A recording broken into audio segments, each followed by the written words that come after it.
جب حضور قطب الاولیاء حضرت سیدنا میر محمد ترمذی رضی اللہ تعالی عنہ کا وصال مبارک ہو گیا تو وصال مبارک کے دن لوگوں نے مشاہدہ فرمایا کہ آپ دونوں آنکھیں بند فرمائے ہیں، شاید آپ بے ہوش ہیں۔ لوگوں نے تحلیل کے ذریعے آواز بلند کرنا چاہی تو آپ کے خلف ارشد سلطان الاولیاء حضرت سیدنا سید احمد قدسہ سرہ نے بلند آواز سے عرض کیا کہ حضور تمامی حضرات کچھ کہہ رہے ہیں۔ آپ نے چشمان مبارک کو وا کیا اور بلند آواز سے ارشاد فرمایا لا موجود الا اللہ، اور جان عزیز جان آفری کے سپرد کیا۔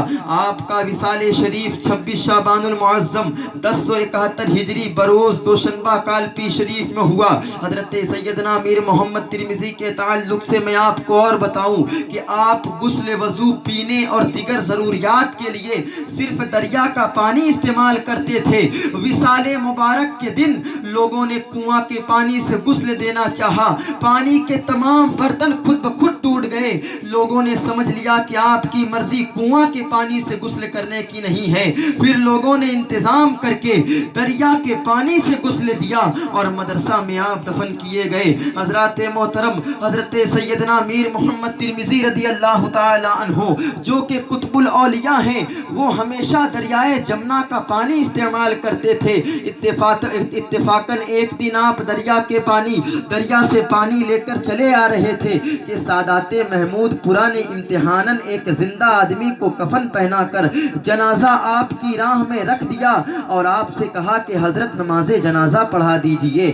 آپ نے کہا زندہ آدمی کی نماز جنازہ نہیں ہے۔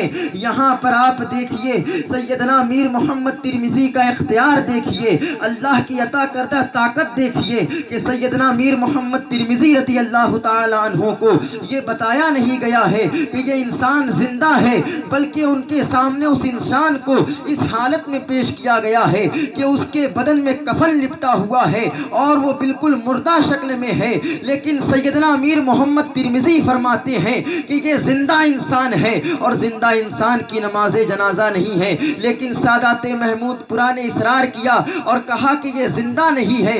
چنانچہ حضرت سیدنا میر محمد ترمذی رضی اللہ تعالی عنہ نے نماز پڑھی۔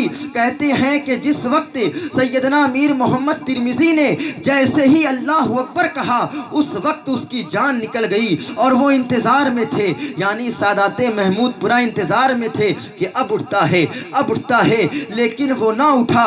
آپ نے نماز ختم کر دی، سیدنا میر محمد نے نماز ختم کر دی۔ جب لوگوں نے دیکھا کہ وہ مردہ ہے، تب آپ سے کہا تو آپ نے فرمایا کہ جیسے تم نے کیا ویسا ہی پایا۔ اسی عظیم بزرگ کے لیے، اسی عظیم خاندان کے لیے سیدنا سرکار اعلیٰ حضرت فرماتے ہیں کہ دے محمد کے لیے، روزی کر رحمت کے لیے، کھانے فضل اللہ سے حصہ گدا کے واسطے۔